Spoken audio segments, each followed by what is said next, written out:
हाँ जी गाइस, स्वागत है आप सबका एक बार फिर से ऑटोमेशन एनीवेयर ट्यूटोरियल सीरीज में। ये दूसरी वीडियो। इस वीडियो में हम समझेंगे ऑटोमेशन एनीवेयर के बारे में। ये क्या है और किस तरीके से काम करता है। तो आज का एजेंडा क्या होगा, आज हम किन पॉइंट्स पर डिस्कस करेंगे, किन पॉइंट्स पर बात करेंगे। What is automation anywhere, automation anywhere क्या है। एंड दूसरा पॉइंट होगा हमारा ऑटोमेशन एनीवेयर आर्किटेक्चर। इसका आर्किटेक्चर कैसे है, ये कैसे काम करता है, इसके कंपोनेंट्स क्या क्या हैं, और उसके बाद इसके प्रॉज एंड कॉन्स क्या क्या हैं।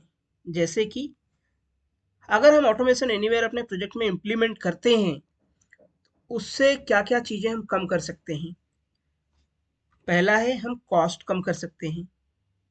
अगर पहले मेरा मंथली कॉस्ट किसी प्रोजेक्ट पर $10,000 आ रहा है, तो उसका हम कॉस्ट कम करके $5,000 $3,000 कर सकते हैं। मैं एक एस्टिमेट बता रहा हूँ, एक जनरल व्यू बता रहा हूँ। दूसरा हम क्या कम कर सकते हैं, एफटीज कम कर सकते हैं, रिसोर्सेज एम्प्लॉयज जो होते हैं। मेन कॉस्टिंग तो उन्हीं पर आती है। कैसे? अगर पहले किसी प्रोजेक्ट में 10 लोग काम कर रहे हैं, हमने बॉट इम्प्लीमेंट कर दिया, तो 10 के बदले 5 काम करेंगे, 4 काम करेंगे। अब कुछ कम हो रहे हैं, कुछ चीजें बढ़ेंगी भी। कैसे? एक्यूरेसी बढ़ेगी। पहले ह्यूमन प्रोसेस करते थे, रिसोर्सेज प्रोसेसिंग करते थे, वहां पर क्या होता था, चांसेस ऑफ एरर्स ज़्यादा होते थे। बट यहाँ पर मशीन से हम करवाएंगे, मशीनें काम करेंगी, बॉट काम करेगा, रोबोट काम करेगा, तो एक्यूरेसी बढ़ जाएगी, एरर के चांसेस कम हो जाएंगे। और क्या बढ़ेगा? प्रोडक्टिविटी बढ़ेगी। कैसे बढ़ेगी? इसमें बताना चाहूँगा कि एक रिसोर्स है, एक एफटी है, एक एम्प्लॉय है, वो दिन में 8 घंटे काम करेगा, ब्रेक भी लेगा, वीकेंड छुट्टी भी लेगा, और भी S L P L C L कुछ भी ले सकता है। बट बॉट को तो ऐसी कोई चीज़ की रिक्वायरमेंट है नहीं।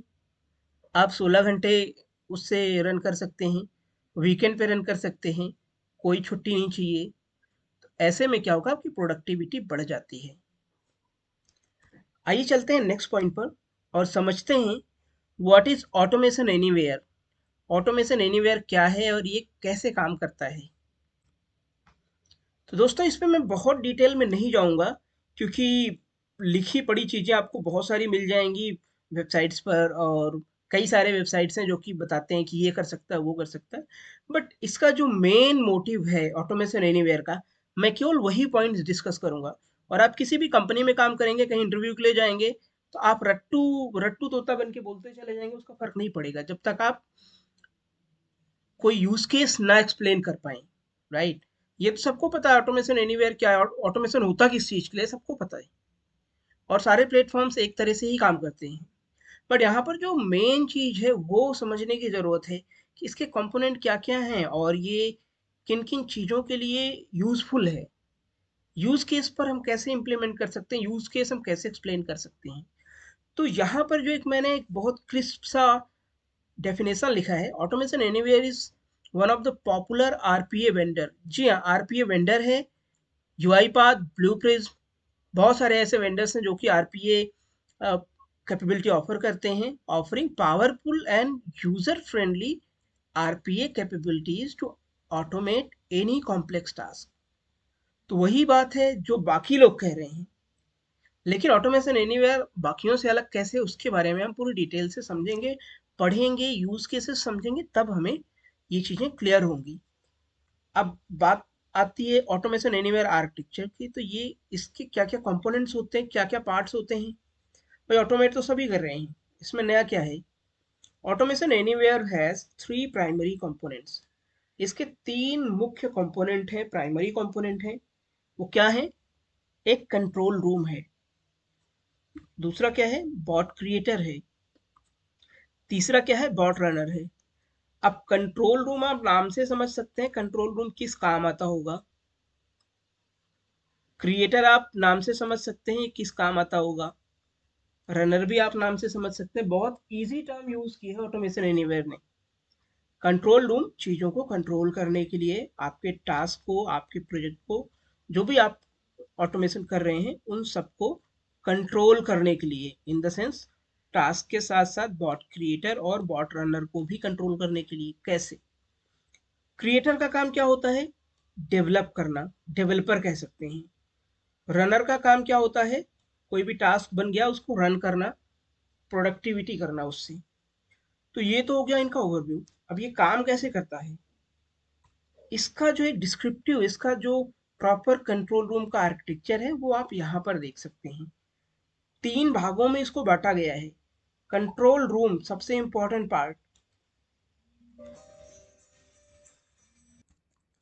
तो दोस्तों यहाँ पर जो मेन रोल होता है वो कंट्रोल रूम का होता है और बॉट क्रिएटर का होता है। बॉट डेवलपर जो भी डेवलप हो जाएगा वो कंट्रोल रूम से मैनेज करके रन करेगा बॉट रनर। तो बॉट रनर का कोई खास रोल नहीं होता है, लेकिन सारा काम बॉट रनर पर ही होता है। जो अभी हम डिस्कस कर रहे हैं, जो मेन पॉइंट है वो बॉट डेवलपर का है, क्योंकि कोई भी डेवलपमेंट बॉट डेवलपर पर होती है, बॉट डेवलपर ही करता है। कंट्रोल रूम यूजर मैनेज करता है, कितने यूजर्स हैं, सोर्सेस क्या है, कौन सा बॉट है, क्या है, पूरी डिटेल उसकी मैनेज करता है। कितने बॉट हैं, कितने शेड्यूल्ड हैं, कितने अनशेड्यूल्ड हैं, कितने फेल्ड हैं, ये सारी चीजें डैशबोर्ड में आपको मिल जाएंगी। और लाइसेंस, आपके पास कितने डेवलपर का लाइसेंस है, किसको असाइन करना है, कितने रनर का लाइसेंस है, किस मशीन पर कौन सा लाइसेंस असाइन करना है। तो ये चीजें आपको कंट्रोल रूम से करना होता है। तो दोस्तों उम्मीद करता हूँ आपको ये कॉन्सेप्ट, ये आर्किटेक्चर समझ आया होगा। अभी भी नहीं समझ आया है तो आने वाले वीडियोस को कंटिन्यू वॉच कीजिए, आप बिल्कुल समझेंगे। जब हम बॉट डेवलप करना शुरू करेंगे, कंट्रोल रूम का एक सेपरेट सेशन डिस्कस करेंगे और बॉट में बताएंगे कि लाइसेंस कैसे असाइन किया जाता है इसमें, और डैशबोर्ड्स क्या हैं, लाइसेंस कैसे मैनेज किए जाते हैं, क्रेडेंशियल वॉल्ट कैसे मैनेज किया जाता है। तो ये पूरे जो फीचर आपको कंट्रोल रूम में बताएंगे उससे आप बेहतर समझ सकते हैं। और डेवलपमेंट के लिए तो ऑब्वियसली किसी भी डेवलपर के लिए ये सबसे इम्पोर्टेंट होता है, बॉट डेवलपमेंट। तो बने रहिए मेरे साथ, नेक्स्ट वीडियो में मिलते हैं, तब तक के लिए धन्यवाद।